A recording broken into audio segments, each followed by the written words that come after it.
Welcome to the Deep Dive, where we unpack complex information to get you straight to the core insights.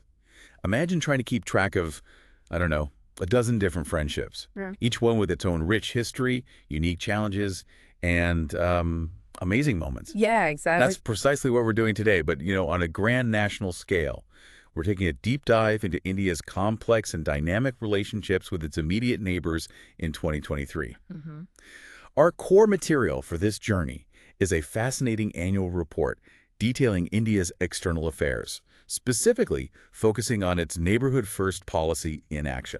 And it's quite detailed. It really is. Yeah. Our mission, as always, is to extract the most important nuggets of knowledge and insight from this detailed report, giving you a valuable shortcut to being truly well-informed about the intricate dance of diplomacy, development, and strategic engagement in South Asia. What's truly fascinating here, I think, is that we're not just looking at diplomatic handshakes or, high-level pronouncements. We're delving into the practical, on-the-ground initiatives, the crucial infrastructure projects, the vital aid, the genuine cultural exchanges that actually shape daily lives and directly contribute to regional stability. Yeah, the real nuts and bolts. Exactly. And this raises an important question. How does a country like India manage such diverse, often historically rich, relationships simultaneously, adapting its approach for each? It's a huge balancing act. It is. So we'll explore everything from essential humanitarian aid and vital infrastructure projects to dynamic trade relationships, nuanced defense cooperation, and deep cultural ties across several key nations. We'll highlight the specific details and patterns that emerge from the sources, providing you with, hopefully, a comprehensive understanding of India's footprint in its neighborhood throughout 2023. Okay, let's begin our journey then, starting with Afghanistan. The sources make it pretty clear that India's approach to Afghanistan, especially in the challenging period post-August 2021, is steadfastly guided by its deep historical friendship with the Afghan people, and also the principles laid out in UN Security Council Resolution 2593. But what does that really look like on the ground, beyond the diplomatic statements? How does that historical friendship translate into tangible support for a nation facing such, immense challenges? Indeed. And despite the incredibly complex and frankly rapidly evolving situation in Afghanistan, India has maintained a consistent and very practical approach. It's largely focused on humanitarian assistance and development initiatives that directly benefit the Afghan population. Right. Since August 2021, the scale of this support has been quite significant. India has dispatched multiple crucial shipments of humanitarian aid. This includes a substantial amount of food, specifically 50,000 metric tons of wheat, which, is a critical lifeline for a population facing severe food insecurity. 50,000 tons, wow. Yeah.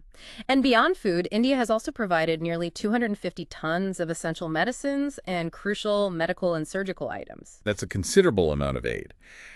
Given the logistical complexities of the region, how is that distributed effectively? I mean, getting it there is one thing. That's a great question, and that's where smart partnership comes into play.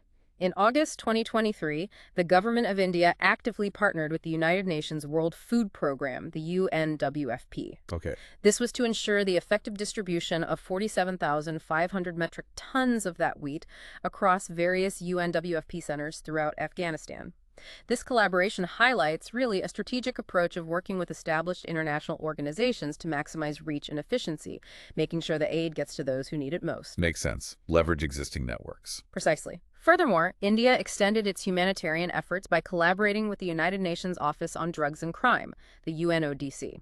This specifically targeted the welfare of Afghanistan's drug user population with a particular and compassionate focus on women. That's interesting, a very specific focus. Yes. Under this partnership, India supplied 11,000 units of female hygiene kits, baby food, general use hygiene kits, blankets, clothing, footwear, and crucial medical aid. These vital supplies are being distributed directly through UNODC's drug treatment centers across the country. It shows a very targeted and, compassionate approach to an often overlooked vulnerable group. So it's not just broad stroke aid, but very specific needs-based support. What about long-term capacity building and education? Those are so crucial for any nation's future, especially in Afghanistan's context right now. Absolutely. Education and capacity building are highlighted as an important forward-looking aspect of India's development partnership. Under the Indian Council for Cultural Relations, or ICCR scholarship scheme, India granted fresh admissions to over 2,000 Afghan students. 2,000, that's significant. It is, and what's particularly noteworthy here, and frankly quite heartening, is that this figure includes 301 girls, emphasizing a truly inclusive approach to education, which is incredibly important in the current Afghan context, where access to education for girls is, well, a significant challenge. Definitely crucial. Beyond traditional in-person scholarships, ICCR also began providing online scholarships for 1,000 Afghan students through the Eid the Jeopardy portal in the 2023-24 academic year, expanding reach and accessibility. Online options, good thinking. And for those interested in agriculture, which is vital for Afghanistan's economy, India continues to offer online scholarships for Afghan students in agriculture-related fields. In collaboration with the Afghan National Agricultural Science and Technical University, or ANASTU, this focus on specialized fields like agriculture is very practical, directly aligning with Afghanistan's agrarian economic needs. And it seems like despite the profound political complexities, the human connection, maybe through avenues like sports, is still very much alive, offering a unique bridge, perhaps. Indeed. The sources do mention continued interaction in the sporting realm throughout 2023, which is a powerful soft power tool, isn't it? Yeah. Afghan players visited India to participate in a variety of high-profile international events, including the International Chess Olympiad, the incredibly popular Indian Premier League for cricket, and even the ICC Cricket World Cup. Right, the IPL connection is strong. It is. This fosters crucial people-to-people ties and provides a sense of normalcy and opportunity for Afghan athletes on an international stage, far removed from their internal struggles. Yeah, bit of respite. Exactly. And on a diplomatic front, India remained actively engaged in regional and international efforts aimed at maintaining stability and peace in Afghanistan. This involved participation in various critical multilateral meetings and formats, such as UN-led meetings in Doha, the Moscow format, the Tashkent Conference, and the Oslo Forum, among others. So staying involved in the dialogues. Very much so. India's National Security Advisor, for instance, participated in the 5th multilateral meeting of Secretaries of Security Council, or NSAs, on Afghanistan in Moscow in February, and again in the 2nd meeting of the India Central Asia Secretaries, NSAs, of the Security Council in Kazakhstan in October, both squarely focused on Afghanistan-related issues. Okay. Furthermore, India itself hosted the first India Central Asia Joint Working Group meeting on Afghanistan in March, demonstrating its proactive and convening role in regional dialogue, ensuring Afghanistan remains a priority on the international agenda. When you connect all these threads, you really see a consistent focus on practical assistance and multilateral engagement, rather than, say, direct political intervention. This seems like a very targeted and compassionate approach, navigating a challenging landscape with a clear focus on human needs and regional stability. So what does this all mean for the people of Afghanistan on the ground? It truly means a steady hand of support, I think. The emphasis is on tangible humanitarian aid, ensuring educational continuity despite immense odds, and fostering multilateral dialogue to collectively find solutions. All of this is done while upholding a long-standing friendship with the Afghan people. It's a pragmatic and deeply compassionate stance, tailored to the unique and difficult circumstances, prioritizing the well-being of the population over, perhaps, political posturing. That targeted approach in Afghanistan truly shows a nuanced diplomatic hand. But if Afghanistan is about navigating immense challenge with a compassionate focus, our next stop, Bangladesh, showcases, well, a relationship of profound synergy. Yes, quite a different dynamic. Bangladesh is highlighted as an important neighbor and one of India's closest partners, holding a truly significant place in India's neighborhood-first policy. The sheer scale and breadth of cooperation described in the sources for 2023 are, frankly, truly impressive. What defines this incredibly extensive partnership? This relationship is indeed a cornerstone of India's foreign policy. It's characterized by deep bonds of history, language, culture. Shared history, yeah. Absolutely. And 2023 saw substantial progress with incredibly close engagement across diverse areas, including at the highest levels. To give you an idea of the intensity of high-level interactions, the Prime Minister of Bangladesh, Sheikh Hasina, attended the New Delhi G20 summit in September by special invitation from the Indian Prime Minister. Right, that was a big deal. It was. And during her visit, 3 crucial memoranda of understanding, MOUs, were signed. These covered cooperation in cultural exchanges, agricultural research, and perhaps most notably, digital payment mechanisms. Digital payments, interesting. Very modern. Exactly. This signifies a proactive move towards future-proofing the relationship, making our economies not just interdependent, but digitally interwoven, which is, a powerful strategic advantage in the modern era. The foreign minister of Bangladesh also visited New Delhi for the G20 foreign ministers meeting in March and the G20 development ministers meeting in June, showing Bangladesh's keen engagement in global forums where India plays a leading role. India's External Affairs Minister, or EAM in turn, visited Dhaka in May for the 6th Indian Ocean Conference, reinforcing shared regional interests. Beyond these, India hosted several other ministerial-level visits from Bangladesh under the G20 track, underscoring continuous dialogue. That sounds like a continuous stream of high-level dialogue. It's not just one-off meetings, but a sustained, multi-layered engagement that clearly requires a lot of coordination. Exactly. It's constant work. The Foreign Secretary of India visited Dhaka in February, where he held Foreign Office consultations, or FOCs, with his counterpart. These are regular dialogues at the bureaucratic level to ensure smooth implementation of policies. Keeping things moving. Right. The next round was held in New Delhi in November, ensuring consistent follow-up on deliverables. This year also saw numerous meetings under various crucial bilateral institutional mechanisms. These are the structured forums vital for managing such a multifaceted relationship. Like what, specifically? Well, these included the Joint Working Group and Joint Steering Committee on Power in May, which coordinates cross-border energy projects. The 53rd Director General level talks between the Border Security Force and Border Guards Bangladesh in July, critical for coordinating border management, addressing cross-border issues, and ensuring peace along the shared frontier. Super important, that border. Hugely important. And the Joint Group of Customs meeting in August to streamline trade processes. We also saw a joint working group on trade in September, a subgroup on infrastructure in November, and shipping secretary-level talks in December, all designed to facilitate cooperation across specific sectors. And what about development partnership? That seems to be a huge component, and the sources say India is Bangladesh's largest development partner. Development partnership is indeed a paramount priority area. India has extended approximately USD 10 billion in concessional financing through loans and grants, making it Bangladesh's largest development partner. A tangible and highly impactful example of this is the Khulna-Mangla Port Rail Line, jointly inaugurated virtually by both prime ministers in November 2023. The rail line, right? Yes, this is a significant line of credit project. Think of these as highly favorable, long-term loans that typically fund specific large-scale infrastructure projects. They're designed to support the borrowing country's development while strengthening bilateral ties. Got it. This particular rail line marks India's first direct rail connection to Bangladesh's Mangla port, dramatically enhancing connectivity and trade capabilities, especially for India's northeast. Connecting the Northeast, that's key. Absolutely. Beyond large-scale infrastructure, India's development assistance also includes high-impact community development projects, or HICDPs. These are smaller, people-centric initiatives encompassing things like the construction of student hostels, academic buildings, skill development institutes, cultural centers, orphanages, and the crucial restoration of shared cultural heritage sites. These projects directly benefit local communities. So it's about both macro and micro development support. Truly comprehensive. On the economic front, how robust is the trade relationship, and are there any interesting new developments? Bangladesh is not just an important neighbor, it is India's largest trading partner in the entire South Asian region. In 2022-23, bilateral trade reached a substantial USD 14.22 billion, and India retained its position as Bangladesh's largest export destination in Asia.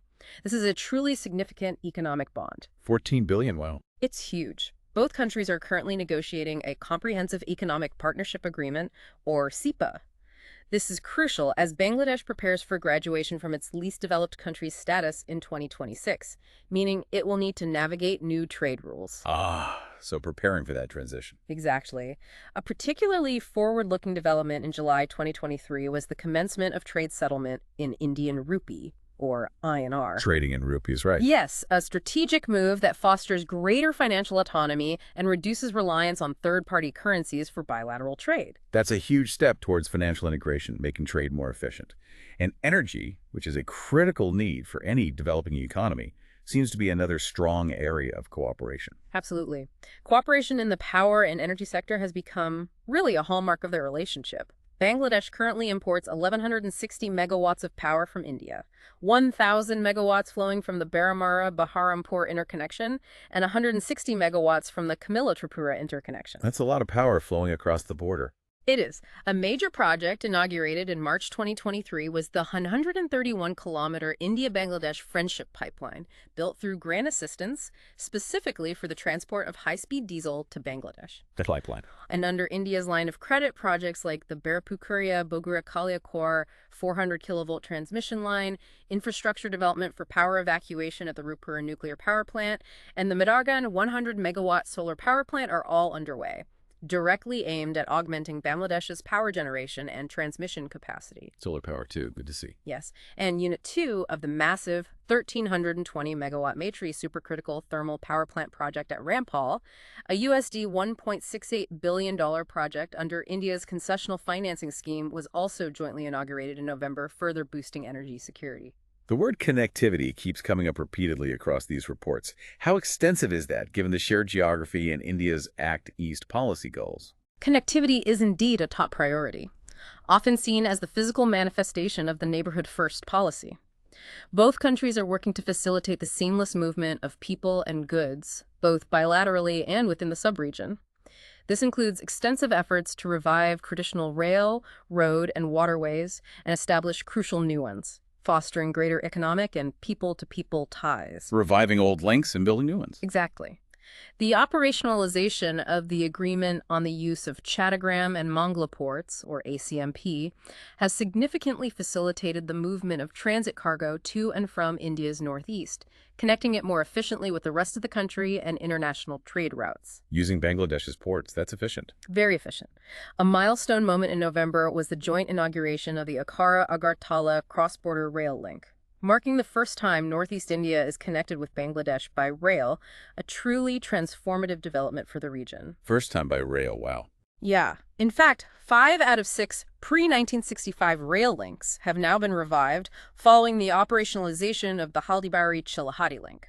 Additionally, India and Bangladesh are undertaking dredging of 2 critical stretches of the Brahmaputra and Kushiara rivers on India-Bangladesh protocol routes to further boost inland water connectivity, particularly vital for India's northeastern states. Dredging rivers for boats. Okay. And the finalization of the BBIN motor vehicle agreement for sub-regional connectivity is also well underway, promising even greater road integration for the Bhutan, Bangladesh, India, Nepal sub-region. That's incredibly thorough, covering rail, road, and waterways. What about defense and security cooperation, especially with such a long shared land and maritime border? There's active cooperation between various agencies on security and border management, including addressing transnational issues like drug and human trafficking. Peaceful and cooperative management of the 4,096-kilometer international border is a constant focus, involving joint inspections of boundary pillars and demarcation to ensure clarity and avoid disputes. Managing that long border must be complex. Extremely. In the defense sector, 2023 saw significant bilateral exchanges. A defense line of credit worth USD $500 million is currently being utilized to supply crucial equipment to the Bangladesh Armed Forces, enhancing their capabilities. $500 million in defense credit. Yes. High-level defense visits included the Chief of Army Staff of Bangladesh Army visiting India in June, followed by a reciprocal visit from the Chief of Army Staff of India to Bangladesh's army. Passing out parade, these exchanges build professional trust and understanding. Those reciprocal visits matter. They do. The 5th Annual Defense Dialogue and 4th Tri-Services talks were held in Dhaka in August to comprehensively review ongoing cooperation and identify new avenues. The defense advisor to the Bangladesh Prime Minister attended the Aero India show, showcasing defense technology, and the Chief of Naval Staff of Bangladesh Navy visited India in September, his first foreign visit since assuming charge, to discuss naval cooperation, highlighting the maritime dimension. Naval cooperation, too. Furthermore, Bangladesh's Minister of War Affairs visited India in October to hand over scholarships to descendants of war veterans, underscoring the deep historical connections that run through the armed forces of both nations. You can really see the neighborhood first policy in full swing here, from trade in local currency to literally laying railway tracks. It's about tangible day-to-day connections. And what about people-to-people exchanges and capacity building? Crucial for long-term ties, right? Those are also vital and increasingly focus on innovation, actually. A 12-member startup delegation from Bangladesh visited India in May to kickstart the India-Bangladesh Startup Exchanges. Startups, okay. Yeah, which was reciprocated by a 10-member Indian startup delegation visiting Dhaka in July. This shows a modern, innovation-focused aspect of the relationship, cultivating future economic leaders. Building future ties. Exactly. Bangladesh is also an important partner country under the Indian Technical and Economic Cooperation, or ITEC, program, which provides short and medium-term training courses in India across a wide range of disciplines. Approximately 800 participants annually benefit from ITEC training courses, building essential skills. 800 people trained a year. Significant numbers. And to make it even easier for Bangladeshi students, India launched a dedicated website in February 2022 for those aspiring to study in premier Government of India educational institutes, including the IITs and NITs offering undergraduate, postgraduate, and PhD courses. Making it easier to study in India. Yes, this really shows a comprehensive partnership, focusing on foundational infrastructure and economic ties while also investing in human capital and forward-looking sectors. It lays out a clear blueprint for the Neighborhood First policy. That's a truly extensive overview of the Bangladesh partnership. Next, we turn to Bhutan, a country often described as having an exemplary bilateral relationship with India.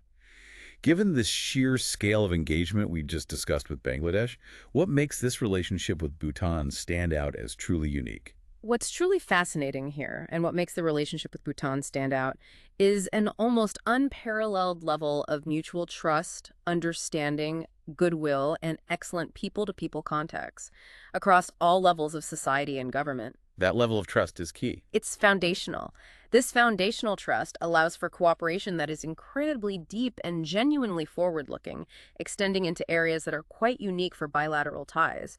In 2023, these ties saw significant growth, with a particular focus on enhancing cross-border connectivity, driving high-level political interactions, boosting trade and investments, expanding education opportunities, deepening energy cooperation, investing in youth skilling, and even collaborating on cutting-edge technology. Wow, covering a lot of ground. The level of high-level engagement is remarkable. The King of Bhutan, Jigme Khazar Namgyal Wangchuk, paid 2 official visits to India in April and November 2023. 2 visits in 1 year. 2 visits from a head of state in a single year signifies profound trust and ongoing dialogue. During his April visit, he called on the president and met the prime minister and EAM. Discussions covered a comprehensive review of bilateral relations, identifying potential future cooperation sectors, and deliberating on regional and global issues. That in the agenda. Exactly. Notably, Bhutan also joined significant Indian-led global initiatives like the International Big Cat Alliance and the Global River Cities Alliance as a founding member, demonstrating shared environmental and developmental priorities on an international stage. 2 visits from the head of state in 1 year signifies profound trust. And I see royalty is also involved in other specific areas, which is quite unique in diplomacy. Indeed. During his November visit, the king held further discussions with the prime minister, EAM, and senior officials, and notably, it marked his first official trip to the Indian states of Assam and Maharashtra, where he interacted with the governor and chief minister, fostering subnational linkages. Engaging with states, too. Interesting. Yes. In August, Princess Sonam Dashan Wangchuk visited India specifically to enhance bilateral ties in legal studies and the judiciary. She even served as the chief guest at the convocation ceremony of the prestigious National Law School of India University in Bengaluru. Legal and judicial ties. Very specific. Very specific. This shows a very targeted engagement at various levels of leadership, highlighting the breadth of trust. Beyond royalty, numerous Bhutanese ministers participated in major Indian events. The foreign minister in the Raisina Dialogue, a key geopolitical conference, the Minister of Energy and Natural Resources at India Energy Week, the Partnership Summit, and the International Big Cat Alliance inauguration, emphasizing shared energy and environmental goals. Deep integration into Indian events. The health minister participated in FICCI's Advantage Healthcare India exhibition, and the finance minister attended the Asia Economic Dialogue. This deep integration into India's thought leadership and economic forums is highly indicative of the strong, multifaceted bond. It sounds like an ongoing, multi-sector dialogue, not just about traditional diplomacy, but truly integrated at many levels. Precisely. A parliamentary delegation led by the Speaker of the National Assembly of Bhutan visited India in February. They called on the president and vice president and met with the Speaker of the Lok Sabha and EAM. During this visit, a significant Memorandum of Understanding, and MOU, was signed to strengthen parliamentary relations between the Lok Sabha and the National Assembly of Bhutan, fostering democratic ties. Parliamentary links, too. Yes. Furthermore, Bhutanese ministers participated in both the first and second Voice for Global South summits hosted by India, reinforcing shared perspectives on global issues facing developing nations. The Foreign Secretary of India visited Bhutan twice, in January and July, to co-chair the fourth and fifth editions of the India-Bhutan Development Cooperation Talks. These are critical for reviewing ongoing projects under India's assistance for Bhutan's 12th five-year plan and discussing potential areas for the upcoming 13th five-year plan. Planning ahead for development. Constantly. Reciprocally, the Foreign Secretary of Bhutan visited India in July to discuss economic cooperation and development partnership, ensuring consistent, high-level engagement. Energy cooperation is often a central pillar of these relationships, especially for a hydro-rich country like Bhutan that exports most of its generated power. How has that progressed, and is it expanding beyond hydropower? Energy cooperation remains one of the central pillars of the India-Bhutan friendship, driven largely by Bhutan's immense hydropower potential and India's energy needs. At present, India is constructing two major hydroelectric projects in Bhutan: Punat Sangshu, which is a 1,200-megawatt project, and Punat Sangshu Tug, which is a 1,020-megawatt project. Huge projects. Massive. The 17th and 18th authority meetings for PHPA-2 were held in February and September, with technical expert group meetings for PHPA also taking place, ensuring diligent oversight. What's particularly forward-looking and exciting is the agreement to extend existing energy cooperation beyond hydro to non-hydro renewables. Beyond hydro, like what? Like solar and wind energy, as well as green initiatives for hydrogen and e-mobility. This signifies a shift towards a more sustainable and diverse energy partnership. Diversifying energy sources. Exactly. The Secretary of Bhutan's Ministry of Energy and National Resources visited India twice to review this cooperation, highlighting the ongoing commitment to this vital sector. That's a significant expansion of energy collaboration, looking to the future. And on the development front, how does India support Bhutan's broader development goals beyond energy? India's development cooperation is truly comprehensive, touching nearly every aspect of Bhutanese life and national development.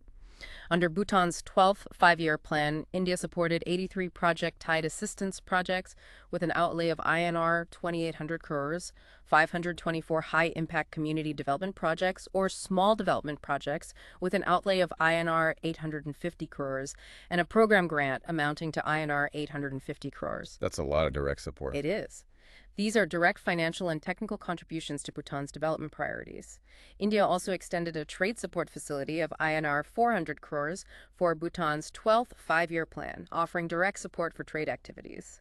Crucially, during the King of Bhutan's visit in April, India announced a significant step up in support for Bhutan's upcoming 13th five-year plan, demonstrating a sustained, long-term commitment to Bhutan's future.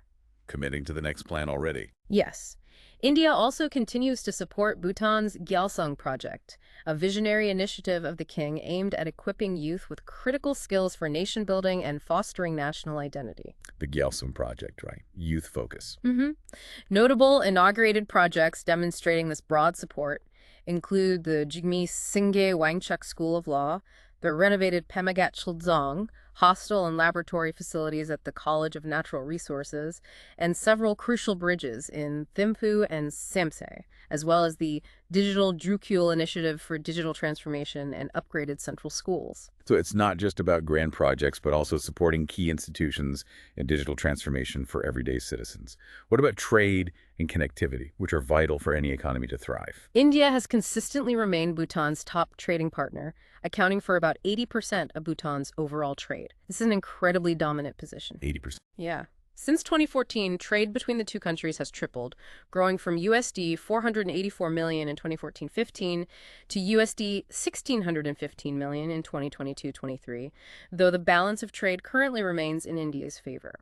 To enhance trade and connectivity further, India agreed to consider setting up an integrated checkpost, or ICP, near Daeguri in Assam, in addition to the existing ICP at Jaigo and Phot Choling. Another ICP. An ICP is a modern border crossing facility designed to streamline customs, immigration, and trade processes, making cross-border movement more efficient. Furthermore, Doranga in Assam and Samdup Jongkar in Bhutan were designated as an ICP for facilitating the entry and exit of third-country nationals by land route, specifically designed to boost tourism, Boosting tourism, smart. indicating a broader economic vision. For critical cross-border connectivity, both sides agreed to advance 2 rail links between India and Bhutan, one at Kakhar-Jalifu and another at Banarhat Samsay, which will be transformative for trade and people movement. Real links, that's major. And in December 2023, India extended an additional standby credit facility for Bhutan, valid for 5 years, providing further financial stability and a crucial safety net for Bhutan's autonomy. That's clear. On the human capital side, how does India contribute to Bhutan's education and capacity building? It seems like a very direct and personal investment. India actively facilitates capacity building efforts for Bhutan's government officials, professionals, and entrepreneurs across various fields, investing directly in human capital. Bhutan has been allocated 325 in-person training slots under India's iTech program for administrative and technical skill upgrades.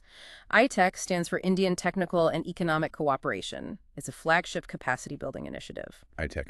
Again, consistent theme. Very much so. Bhutanese civil service officers annually receive specialized training at premier Indian administrative and specialized training institutions, ensuring modern governance skills are transferred. India also provides over 1,200 scholarships annually to Bhutanese students for studies in India across diverse disciplines like medicine, pharmacy, and engineering, demonstrating a broad commitment to their educational development. Over 1,000 scholarships a year. It's substantial. A significant announcement during the King's November visit was the decision to double the outlay under the Ambassador's Scholarship Scheme from INR 4 crores to INR 8 crores, and to allocate additional MBBS seats in medical colleges in Assam for Bhutanese students, significantly increasing access to critical education. Doubling scholarships and adding medical seats. Yes, collaboration on faculty exchange of STEM teachers also continues, enhancing educational quality. A youth exchange program saw a National Cadet Corps delegation from India visit Bhutan for their National Day celebrations in December, fostering ties at the grassroots level. It's clear that this is a relationship built on deep trust, extending beyond traditional areas to really invest in Bhutan's future, from energy independence to education. What really surprises me is that it even extends into new frontiers, like space. That's a fascinating leap for such a close, traditional relationship. What does that signify about the unique trust between India and Bhutan? That's a perfect example of this truly unique trust and forward-looking vision. A delegation led by the Secretary of the Department of Space and the chairman of ISRO, the Indian Space Research Organization, visited Bhutan in March to inaugurate the ground Earth station for the India-Bhutan SAT. A satellite ground station. Yes, this highlights advanced technological cooperation that few bilateral relationships achieve, underscoring Bhutan's confidence in India's capabilities. In September, ISRO organized technical training on remote sensing technologies for Bhutanese officials and discussed potential applications in governance with senior Bhutanese leadership, empowering Bhutanese professionals. Training them to use the tech. Exactly. Currently, India and Bhutan are working on a joint action plan on space cooperation, showing a long-term commitment to this cutting-edge area and its practical applications for Bhutan's development. Space cooperation, amazing. And on the cultural front, the India-Bhutan Foundation continues to support the Bhutan Echoes Drukgyal's Literature Festival, fostering literary and artistic exchange. The 21st IBF meeting in August approved 12 projects across culture, arts, environmental conservation, sports, film, and academic exchanges, ensuring broad cultural engagement. Additionally, a delegation of senior Bhutanese Buddhist monks visited India in October to enhance shared linkages to Buddhist cultures and traditions, facilitated by the International Buddhist Confederation, reinforcing deep spiritual connections. This truly reflects a comprehensive and mutually beneficial partnership, extending into cutting-edge areas like space technology and renewable energy, while also preserving deep cultural ties that span centuries. You can see the long-term vision in play here, in every facet of the relationship. Okay, from the majestic Himalayas to the strategic expanse of the Indian Ocean, our next stop is Maldives. The sources paint a picture of a crucial strategic partner in the Indian Ocean region, vital for security and stability. What does that partnership entail, especially as it evolved in 2023? The relationship between India and Maldives is indeed cordial and multidimensional. It's rooted in shared democratic virtues, peaceful coexistence, and the rule of law. Both nations are recognized as key players in maintaining the safety and security of the Indian Ocean region, actively contributing to India's broader vision of security and growth for all in the region, or SAGR. Right. This strategic alignment forms the bedrock of their extensive cooperation. High-level visits consistently reinforce this bond, signaling political commitment. The Prime Minister of India met the President of Maldives, Dr. Mohamed Muizzu, on the sidelines of the COP28 summit in Dubai in December 2023, marking an important early engagement between the leaders of the two nations following President Muizzu's election. So, a new leader in Maldives, but the engagement continues. What about the specifics on the ground? What tangible projects and support did India provide in 2023? The year 2023 saw substantial ground-level activity. In January, India's External Affairs Minister, EAM, visited the northern atolls in Maldives. During this visit, 2 sea ambulances were handed over to the Maldives Ministry of Defense under the High Impact Community Development Projects, or HICDP's scheme. Sea ambulances, practical. Very practical. These are smaller, community-focused projects designed to have direct and immediate impact on people's lives. The EAM also jointly inaugurated the Chef Fokaidu Community Center, built with India's grant assistance, enhancing community infrastructure. A significant development was the groundbreaking of the Hanamedhu International Airport Development Project, which is being constructed under India's concessional line of credit, a special loan designed to fund large infrastructure. Airport development, that's major. Yes. Agreements were also signed for the development of the Maldives Industrial Fisheries Company, or MEIFCO, Velavaru Cold Storage Complex under India's concessional line of credit, and a sports complex in GDH Gadu under the HICDP's scheme, along with an additional grant assistance of MVR 100 million for HICDP Phase 2, showing diverse investments. That's a lot of infrastructure and community-focused projects, touching various sectors. Defense also seems to be a major part of this strategic partnership in the Indian Ocean. It is indeed a major component. The Raksha Mantri, or Defense Minister, visited Maldives in May, attending the commissioning ceremony of a replacement ship for Hurvi and gifting an additional landing craft to the Maldives National Defense Force, or MNDF, bolstering their maritime capabilities. Boosting their navy. Right. He also jointly laid the foundation stone for the MNDF Coast Guard Ekatha Harbor, which is being developed by Rail Vikas Nigam Limited, or RVNL, under an Indian grant, providing critical coastal security infrastructure. Coast Guard Harbor, important for security. Very. In June, the Minister of State for External Affairs, Moses VM, visited Aadu City and Malay, jointly inaugurating 3 ecotourism zones developed under India's HICDP's scheme, promoting sustainable tourism. He also witnessed the groundbreaking ceremonies of the Aadu Land Reclamation Project and the GAN International Airport Development Project, both funded under India's concessional line of credit.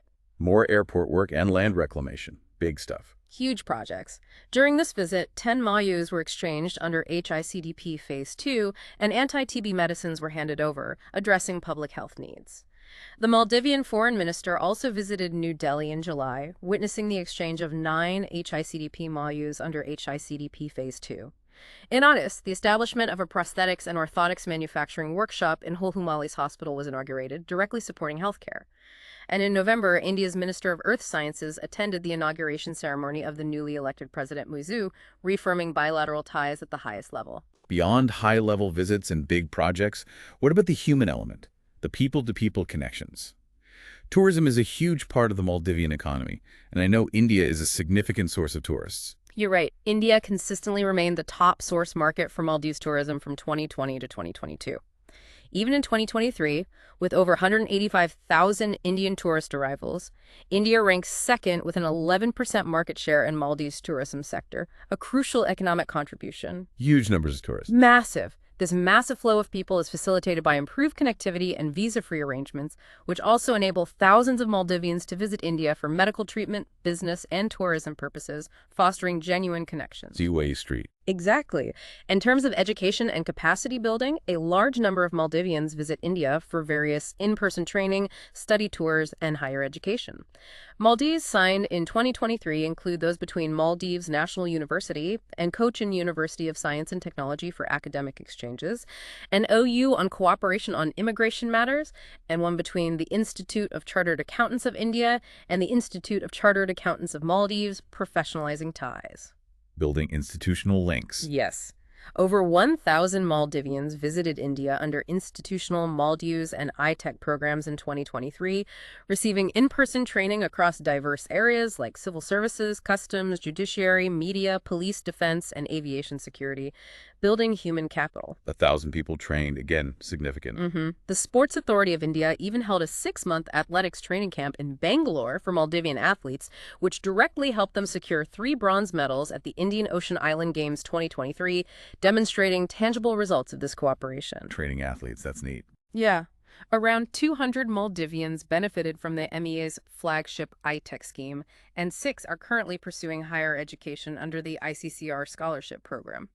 Additionally, the iconic Olympus Theater at Malé was renovated under the HICDP scheme and inaugurated in February, preserving cultural spaces. The economic ties must also be strong, given India's proximity and the Maldives' reliance on imports for essential goods. They are. Bilateral trade has shown steady growth, reaching nearly USD 430 million in 2023, largely due to the expanding development partnership. The existing bilateral arrangement for restrictions-free export of 9 essential commodities, including vital food items, has been critical in ensuring food security in Maldives, especially amidst global market volatility. Ensuring food security, crucial for an island nation. Absolutely vital. India's development cooperation with Maldives reached new heights in 2023. India is supporting over 65 high-impact grant projects in critical sectors like health, education, capacity building, culture, and sports, demonstrating a broad commitment to welfare. Furthermore, 7 key infrastructure projects are being implemented under Exim Bank's concessional line of credit. 7 key projects. Yes, these include the development of a major bridge connecting 4 islands, critical water and sanitation projects in 34 islands, and the development of seaports, airports, roads, land reclamation in Adu City, and the expansion of fish processing facilities. These are foundational to Maldives' economic future. Water, sanitation, connectivity. Yeah. Basic needs plus growth. Exactly. India has also extended a defense line of credit worth USD 50 million and a sports sector line of credit worth USD 40 million to Maldives. Indian companies are also constructing 4,000 social housing units in Maldives under Exim Bank's buyer's credit scheme, addressing a critical need for affordable housing. So what does this all mean for the security and stability of the Indian Ocean region? You can see India's Sagar vision, security and growth for all in the region, really playing out here with tangible results. It clearly underscores India's pivotal role as a first responder and a security guarantor in the Indian Ocean. Defense and security are major areas of cooperation. Both countries engage through mechanisms like the 7th Deputy National Security Advisor level meeting of the Colombo Security Conclave in July and the 2nd India-Maldives Joint Working Group on Counterterrorism meeting, also in July. These are crucial for regional security coordination. Coordinating on security. Yes. The Deputy Defense Minister and the Vice Chief of Defense Force of Maldives attended the Aero India exhibition in February, showcasing defense technology. The Indian Defense Secretary attended the 4th Defense Cooperation Dialogue in Maldives in March, where he handed over medical equipment for Sanahia Military Hospital, a direct contribution to their military health services. Joint military exercises were also conducted, including the 12th Indian Army MNDF Joint Exercise Akufurin in June and the 6th Indian Navy MNDF Joint Exercise Akatha in June-July, building interoperability and trust. Joint exercises are key for that. Very key. INS Investigator was deployed in January-February for the 3rd Joint Hydrographic Survey in the northern Maldives, contributing to maritime safety. More than 100 capacity building slots were utilized by the MNDF and Maldives Police Service in 2023, enhancing their professional skills. Critically, India provided 2 Indian helicopters and a Dornier aircraft to the MNDF. Helicopters and a Dornier, right? Which have significantly facilitated 519 medical evacuations, 57 search missions, and 148 joint surveillance operations in the region, acting as a direct life-saving and security asset. Huge practical impact there. Immense. Additionally, a team of medical specialists and paramedics from the Indian Armed Forces Medical Services has been serving the Maldivian population at MNDF's Sanahia Hospital, sharing their expertise and building lasting bonds. This relationship clearly demonstrates a comprehensive approach encompassing everything from humanitarian aid to significant infrastructure and robust defense support. Okay, moving eastward now, we look at Myanmar, a country that serves as India's vital bridge to ASEAN, the Association of Southeast Asian Nations. The sources acknowledge the security and humanitarian situation within Myanmar as a cause for significant concern, but also highlight India's continued engagement.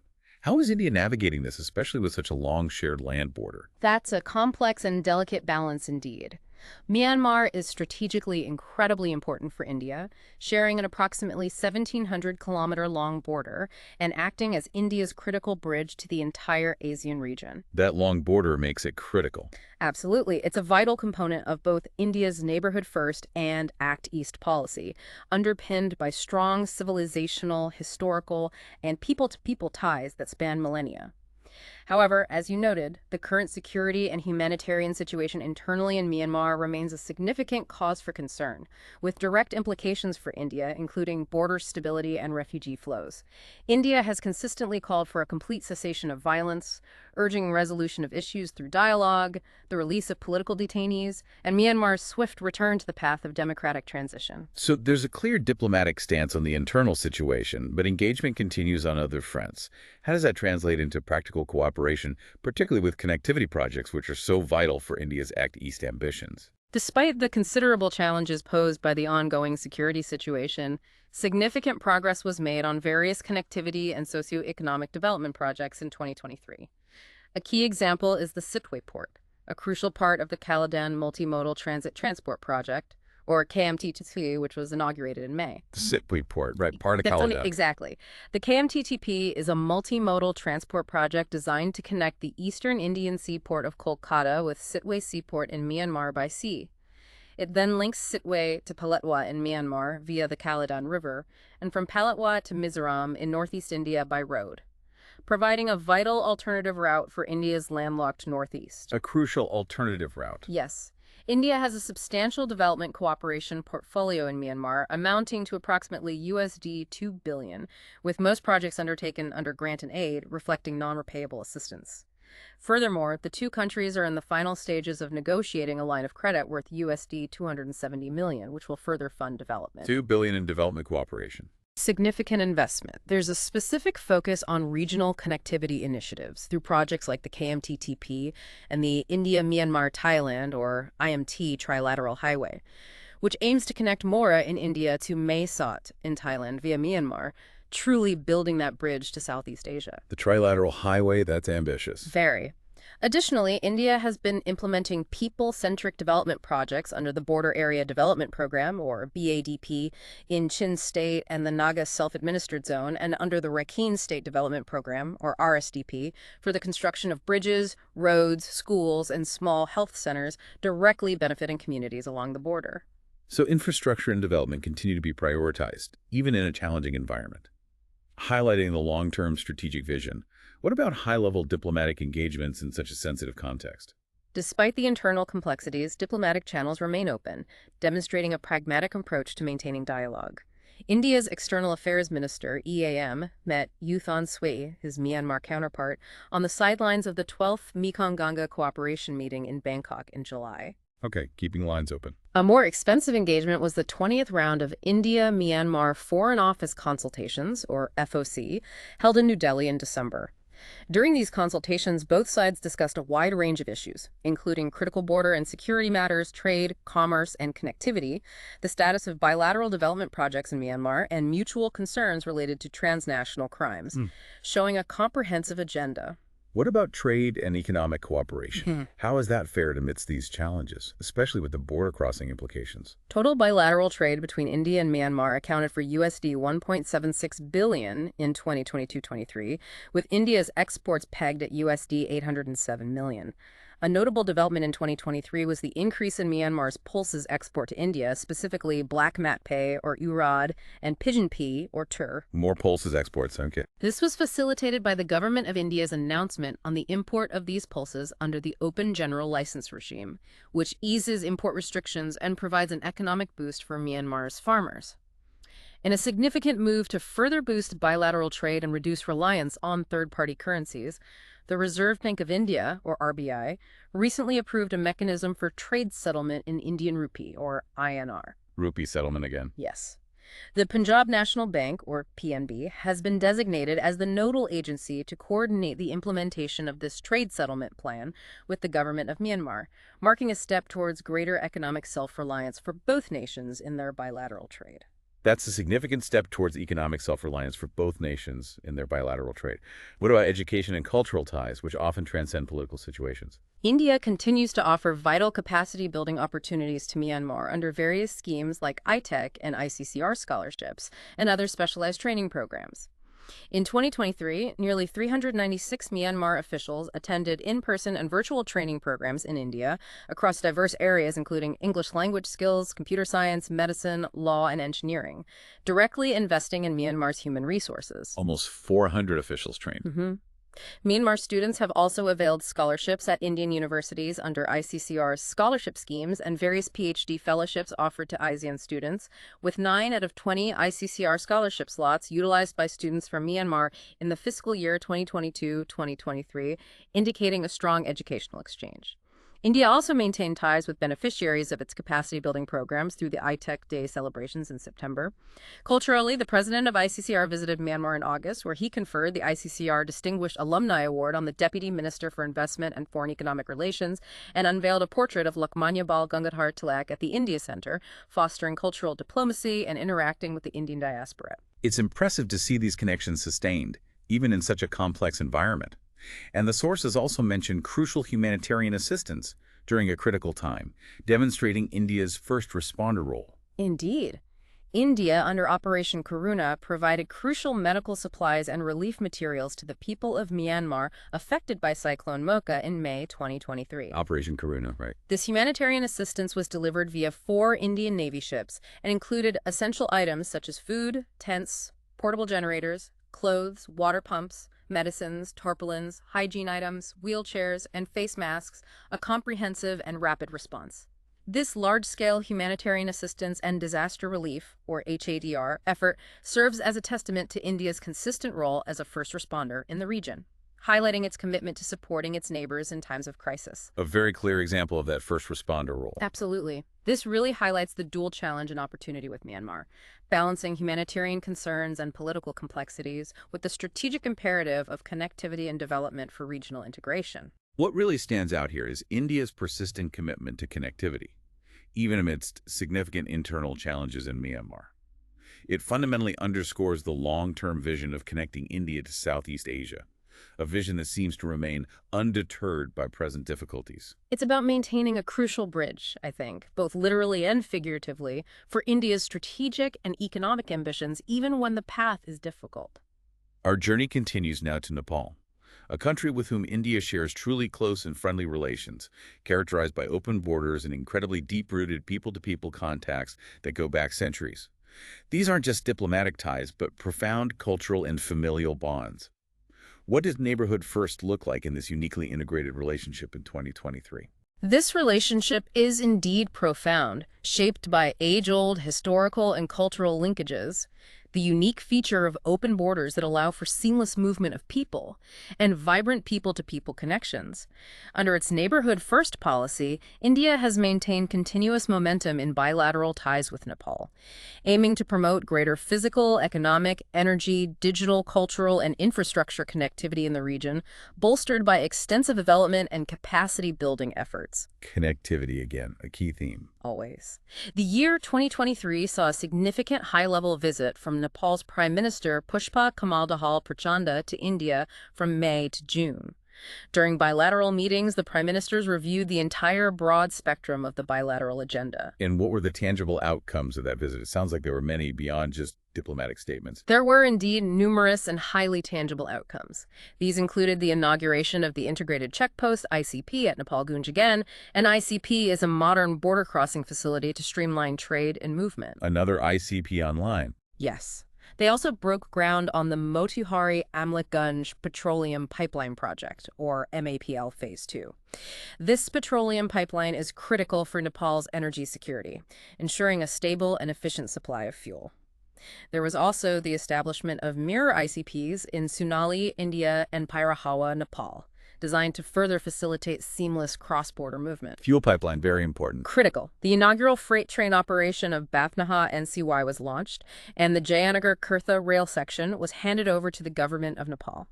Further announcements included the handing over of the Foundational Learning Survey report for the Rexall-Kathmandu rail link, a crucial step for future rail connectivity and training and capacity building for Nepali rail officials in Indian railway institutes, ensuring sustainability. Rail links and training. Additionally, the leaders announced the construction of 2 bridges across the Mahakali River at Sirsha and Chulaghat in Nepal, connecting them with Champawat and Pithoragarh districts in India, aimed at boosting Indo-Nepal connectivity through grant assistance. The 2 prime ministers also had a telephone conversation in August to follow up on these discussions, and the Nepali PM participated virtually in the Second Voice of Global South Summit in November, aligning on global issues. Overall, India and Nepal have around 42 bilateral institutional mechanisms across various sectors, ensuring continuous and structured engagement on a vast array of issues. 42 mechanisms, that's a lot of structured dialogue, indicating a deeply embedded relationship. What were some of the key recent engagements beyond the prime ministerial visits that contributed to this dynamic? Recent bilateral engagements included the 8th Project Steering Committee and Joint Working Group on Railways in April, focusing on advancing rail links. The 4th Working Group on the oil and gas sector, also in April, vital for energy cooperation. The 5th Joint Project Monitoring Committee on Terai Road projects in October, overseeing critical road infrastructure. And the 4th JPMC on reconstruction projects, also in October, ensuring post-earthquake recovery progress. Keeping track of ongoing projects. Yes. The 15th meeting of the Nepal-India Bilateral Consultative Group on Security Issues was held in October, addressing shared security challenges. And the 7th Armed Police Force SSB talks in November, focusing on border management. Beyond these, various other delegation-level visits occurred. Nepal's defense minister attended the 14th edition of Aero India exhibition in Bengaluru in February, exploring defense cooperation. The Chief of the Army Staff of Nepal attended the Indo-Pacific Army's Chiefs Conference in September, participating in regional security dialogues. An Indian delegation working on the PM Gati Shakti initiative, India's National Master Plan for Multimodal Connectivity, visited Nepal in July, followed by a reciprocal visit from a Nepali delegation in October, fostering infrastructure planning expertise. Sharing planning expertise. Interesting. 25 joint secretaries from Nepal participated in a study visit organized by the Indian Institute of Public Administration in New Delhi in September, building administrative capacity. A 7-member delegation from Nepal participated in the Rasina Dialogue in March, contributing to strategic discussions. And provincial governments in Nepal organized several bilateral exchanges among youth delegations, journalists, and think tanks in India, underscoring the broad-based nature of the ties that extend beyond just the central governments. Given the open border and shared security concerns, defense cooperation must be vital. What does that look like? India's defense cooperation with Nepal is extensive, marked by direct assistance and training. India actively assists the Nepal Army in its modernization efforts by supplying essential equipment. Numerous Nepali Army personnel attend training courses in various Indian Army training institutions, fostering professional development and interoperability. Training is key again. Very much so. The Indo-Nepal battalion-level joint military exercise, Surya Kiran, is a cornerstone of this cooperation, conducted alternately in India and Nepal, with the 17th edition held in Pithoragarh, India in November-December 2023, building crucial joint operational capabilities. A unique tradition since 1950 is that both armies award each other's chiefs with the honorary rank of general, recognizing the mutual, harmonious, and deeply respectful relationship between the two forces. That's a powerful symbol of trust. And Nepal has unfortunately faced major natural disasters, particularly earthquakes. How has India's first responder role played out in those instances, which really test the strength of a relationship? India's role as a first responder in Nepal's times of crisis is particularly prominent and deeply appreciated. Following the devastating 2015 earthquake, the government of India launched its largest disaster relief operation, aptly named Operation Maitri, immediately providing critical aid. Operation Maitri, I remember that. Yes. Beyond immediate relief, India extended USD $1 billion as long-term assistance for post-earthquake reconstruction, a massive commitment. This assistance covered crucial sectors including housing, education, health, and cultural heritage, aiming for holistic recovery.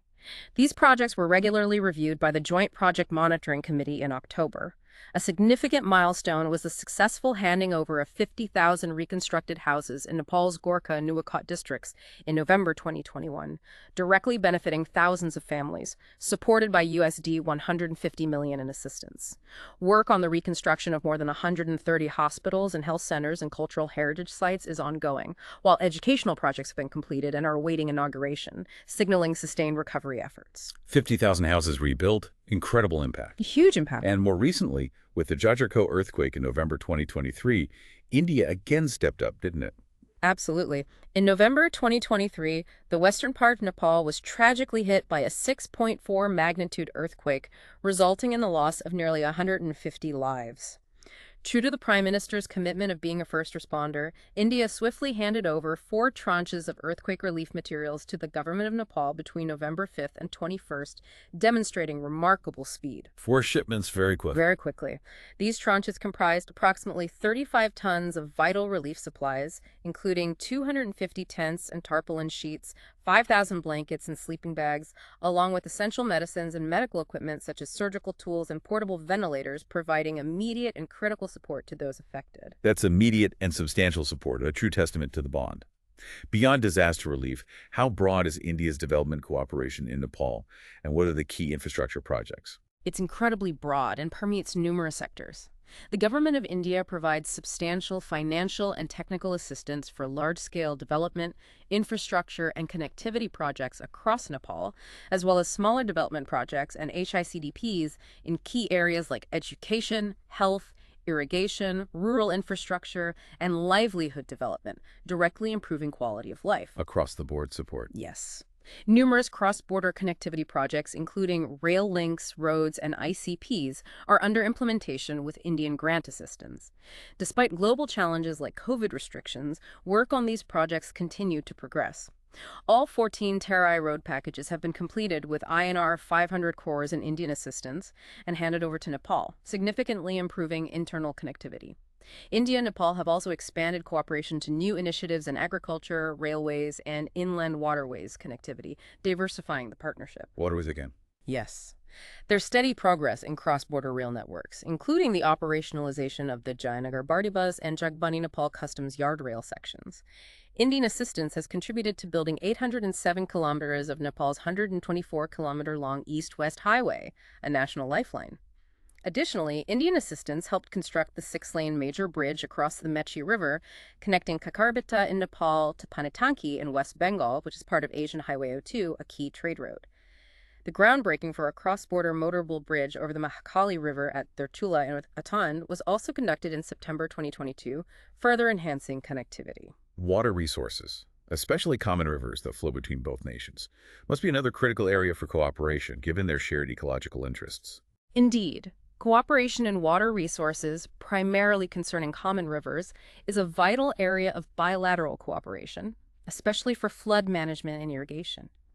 A 3-tier bilateral mechanism, with ministerial meetings at the apex, was established in 2008 to discuss issues related to flood management and inundation. India has been providing assistance to Nepal in river training and embankment construction to strengthen and extend embankments along the rivers in Nepal, protecting communities from flooding. Discussions on flood management and inundation-related matters are facilitated through bilateral mechanisms like the India-Nepal Joint Committee on Inundation and Flood Management, or JCIFM, ensuring ongoing dialogue and cooperation. And energy, specifically hydropower. Given Nepal's immense potential for generating clean energy, this must be a major focus for cooperation. Power and energy cooperation is indeed booming and holds enormous potential. The Prime Ministers jointly carried out the groundbreaking ceremony of the 400-kilovolt Gorakhpur-Butwal transmission line during PM Dahal's visit in June, a crucial step for regional power grid integration. More transmission lines. Yes. The visit also saw the signing of an MOU for the development of the 480-megawatt Phukot-Karnali project by NHPC and VUCL Ltd, Nepal, and the project development agreement for the 669-megawatt Lower Arun between SJVN and the Investment Board of Nepal, signifying major new hydropower investments. India also announced its decision to facilitate the first trilateral power transaction from Nepal to Bangladesh through the Indian grid, allowing for the export of up to 40 megawatts of electricity. Trilateral power trade, interesting development. Very interesting. This mechanism enables Nepal to capitalize on its access to India's real-time and day-ahead markets and medium-term power agreements, exporting up to 631 megawatts of electricity to India, unlocking significant revenue for Nepal. India has also agreed to fund the Berry Corridor, Nigad-Inarua and Gandak-Nepalganj transmission lines and associated substations under a line of credit at an estimated cost of over USD 600 million, further strengthening Nepal's energy infrastructure. Currently, Nepal exports over 650 megawatts of power to India. Indian companies are actively developing large hydroelectric projects in Nepal, including Arun III, 900 mW, Lower Arun 679 mW, Arun 4, 490 mW, West Seti and SR6, 1200 mW, and Upper Karnali, 900 mW, demonstrating a long-term commitment to Nepal's energy sector. You can really see how the open borders and shared heritage translate into a truly integrated relationship, from immediate disaster relief to long-term power trade. It's a testament to how deeply intertwined these two nations are. What about overall trade and the direct people-to-people connections? India was Nepal's largest trading partner in FY 2022-2023, with bilateral trade crossing USD 11 billion, showing the robust economic exchange. A revised transit treaty signed in June provides crucial access to India's inland waterways for Nepal's transit trade, further enhancing connectivity and trade efficiency. Inland waterways access, that's big. It is. Over 150 Indian ventures operate in Nepal, primarily in key sectors like power, banking, insurance, education, pharmaceuticals, agro-products, and manufacturing sectors. Investments by Indian firms account for nearly 33% of Nepal's foreign direct investment revenue, amounting to INR 537.25 crores, a substantial contribution to Nepal's economy. A third of FDI from India. Significant. India's top exports to Nepal include petroleum, iron and steel machinery, cereals, and vehicles, while its top imports from Nepal include edible oils, tea, coffee, spices, and synthetic yarn. On the people-to-people front, India and Nepal uniquely extend visa-free entry to each other's nationals, fostering unmatched fluidity of movement. Nearly 8 million Nepalese citizens live and work in India, while around 600,000 Indians reside in Nepal, creating deep familial and economic ties. Millions moving freely. Unmatched anywhere else, really. Indians account for about 30% of foreign tourists in Nepal, vital for their tourism industry. India's contribution to human resource development in Nepal is a significant aspect of their relationship, with 1,242 Indian scholarships awarded to Nepalese students and 484 slots granted under the iTech program in 2023, empowering future generations. This is a relationship deeply woven into the fabric of daily life, where physical connectivity and human resource development are just as crucial as high-level diplomatic talks. The immediate disaster response capability highlights the first responder role effectively, reinforcing this profound bond. Now we come to Pakistan. The sources describe India's desire for normal neighborly relations, but also outline very significant challenges and core concerns. This is a crucial section to understand, with absolute impartiality, focusing strictly on the information presented in the report. Indeed, it's vital to present the information from the source directly and factually, without taking any sides or endorsing viewpoints. The report states that India desires normal neighborly relations with Pakistan and maintains that issues between the two countries should be resolved bilaterally and peacefully, in an atmosphere free of terror, hostility, and violence. Okay, desire for normal relations, but with conditions. Yes. The onus, it explicitly states, is on Pakistan to create a conducive environment for such relations. And what are India's core concerns regarding Pakistan, as articulated in the source material for 2023? The core concern highlighted in the report is that Pakistan continues to sponsor cross-border terrorism against India.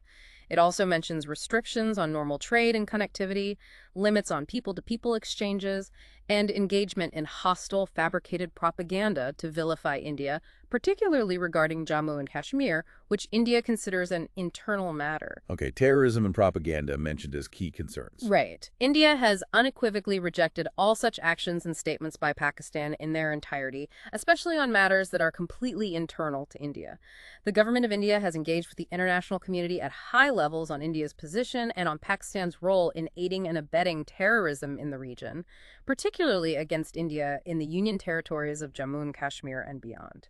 India has persistently asked Pakistan to respect its January 2004 commitment of not allowing its soil and territory under its control to be used for terrorism against India. The 2004 commitment? Yes, and to take credible, verifiable, and irreversible steps to end cross-border terrorism. The source states there has, however, been no let-up in cross-border terrorism, infiltration, and illegal smuggling of arms into India across the line of control and the international boundary. It also highlights that Pakistan is yet to show any sincerity in delivering justice to the families of the victims of the 26/11 Mumbai terror attacks. So these are very serious, persistent concerns being raised consistently by India, according to the report. Yes. The report indicates India has consistently raised the issue of Pakistan's continued support for cross-border terrorism and terrorist infiltration at various bilateral, regional, and multilateral forums, sharing credible inputs regarding the Pakistani origins of captured terrorists.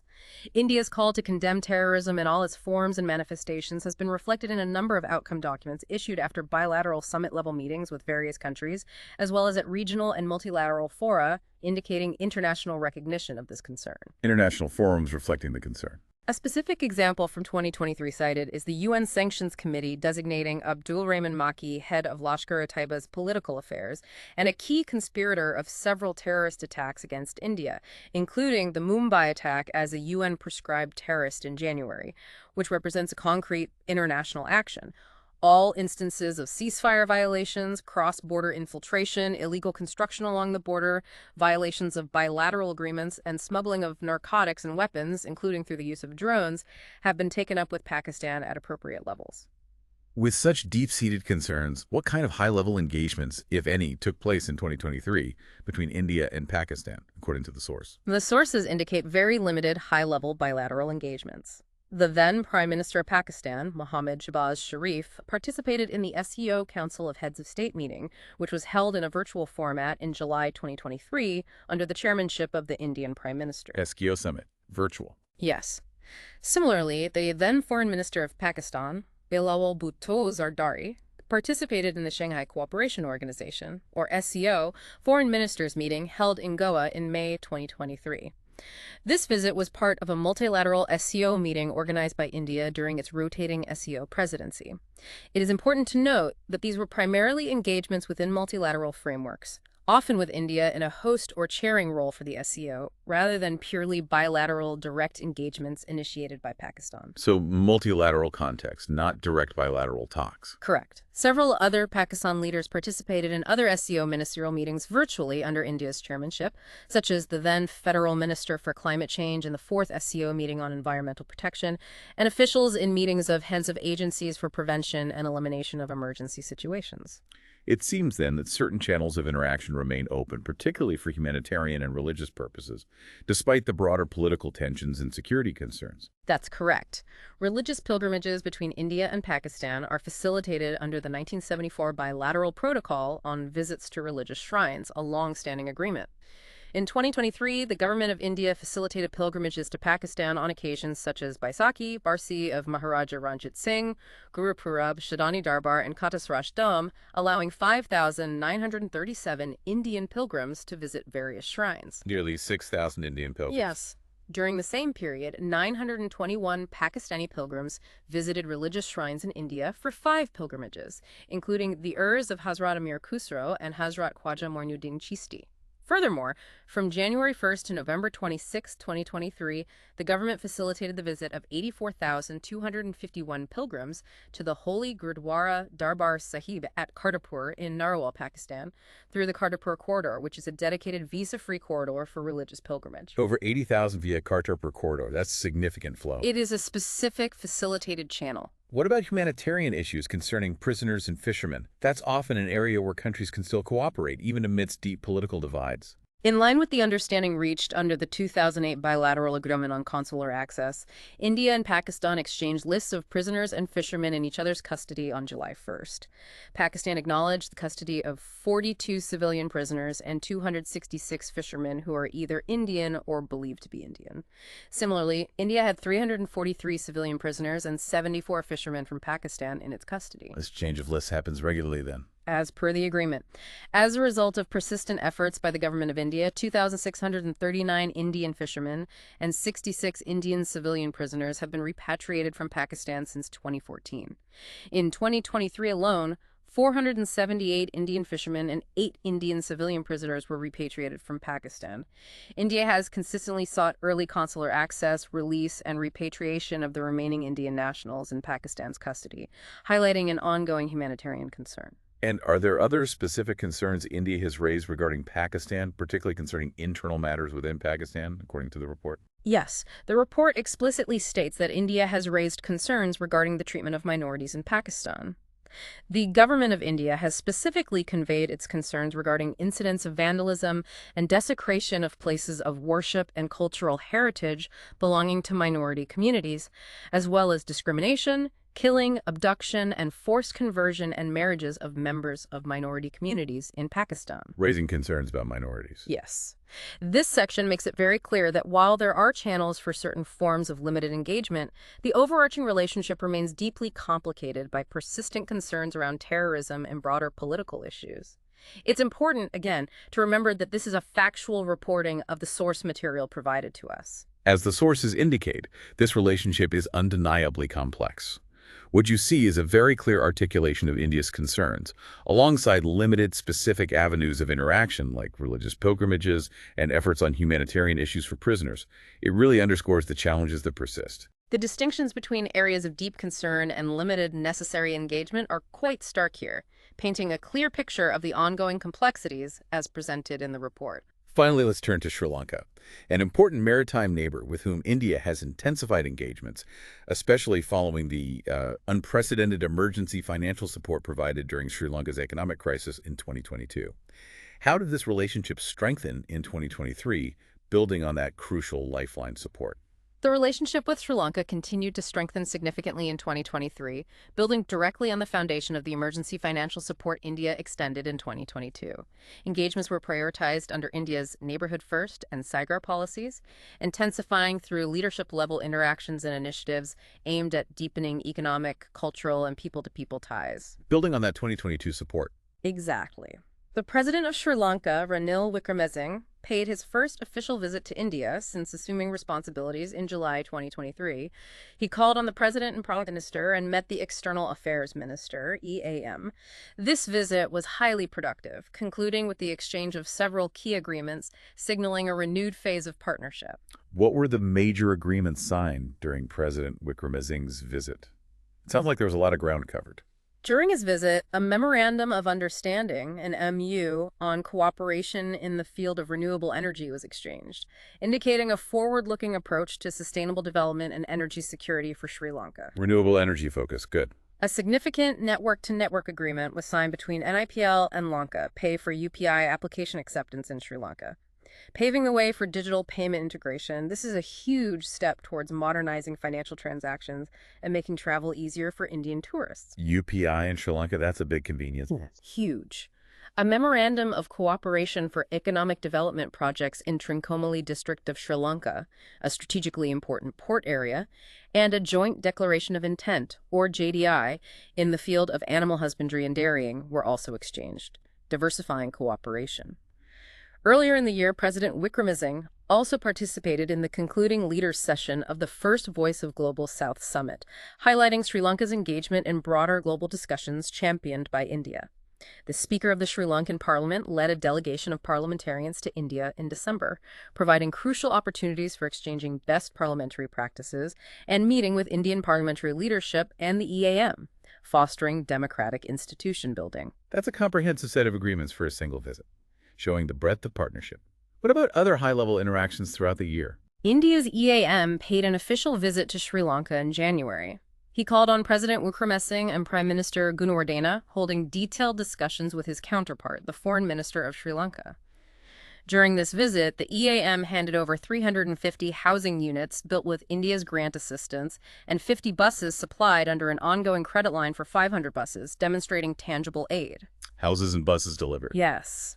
Letters were exchanged to increase the budget of individual projects and the overall financial capital for grant initiatives under India's High Impact Community Development Projects, or HICDP, framework, allowing more grassroots development. In a separate visit in October, EAM called on President Wickremesinghe and discussed a diverse range of bilateral ties.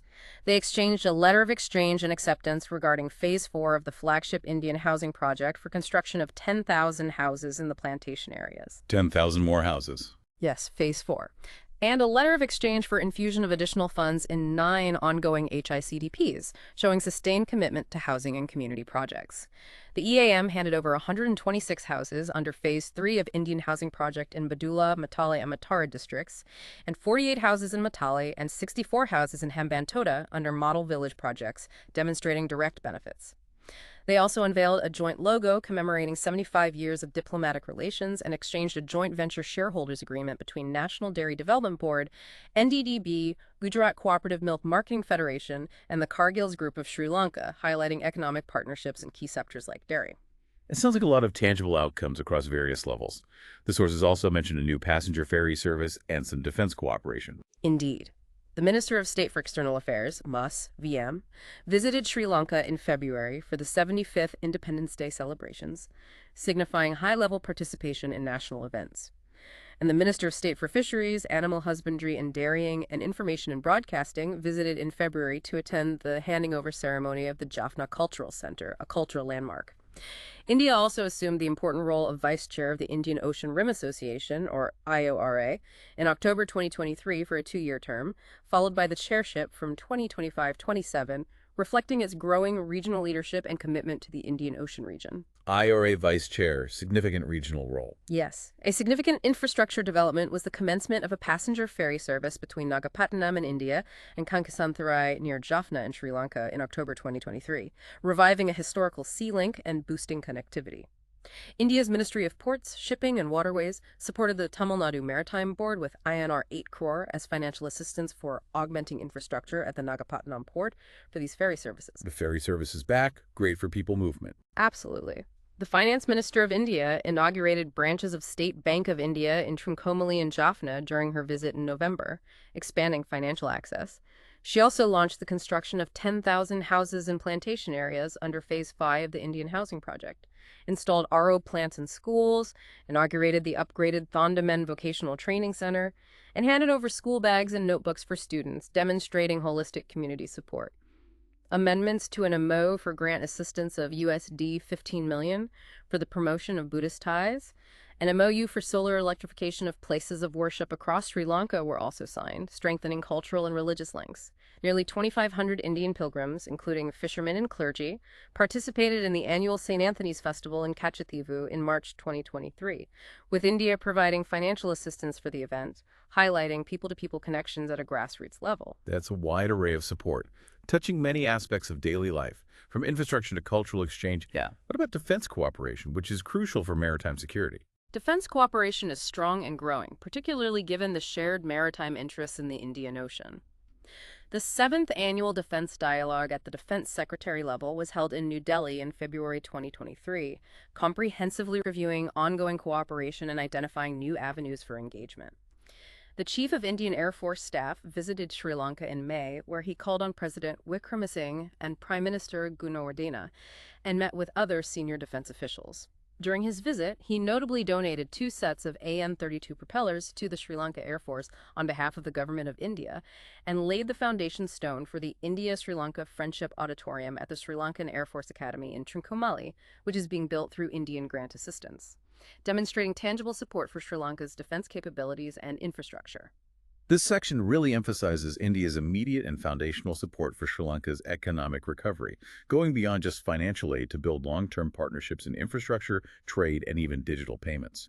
Absolutely. On the economic fronts, India demonstrated critical leadership by being the first official bilateral creditor to provide financing assurances for Sri Lanka to the International Monetary Fund, the IMF, in January 2023. First creditor assurance, that was key. Absolutely critical. This crucial step was followed by other creditors and ultimately enabled Sri Lanka to secure the approvals of the IMF for the extended fund facility in March, which was vital for its economic stability and recovery. India's finance minister led a high-powered business team from the Confederation of Indian Industry, CII, and the Federation of Indian Chambers of Commerce and Industry, FICCI, to Sri Lanka in November, fostering private sector engagement. She was the guest of honor at the Nam 200 event commemorating 200 years since the arrival of the Indian origin Tamils to Sri Lanka, a deeply significant cultural and historical event, and delivered the keynote address at the India-Sri Lanka Business Summit, enhancing connectivity, partnering for prosperity.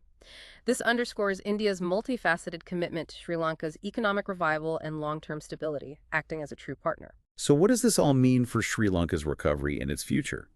You can see India playing a vital role, not just as a neighbor, but as a crucial partner in rebuilding and fostering long-term stability and growth. It clearly showcases a dedicated effort to ensure Sri Lanka's foundational recovery and future prosperity through comprehensive economic, infrastructure, and strategic partnerships, moving beyond immediate crisis to long-term sustainable growth. Wow, what an incredible journey through India's engagements with its neighbors in 2023.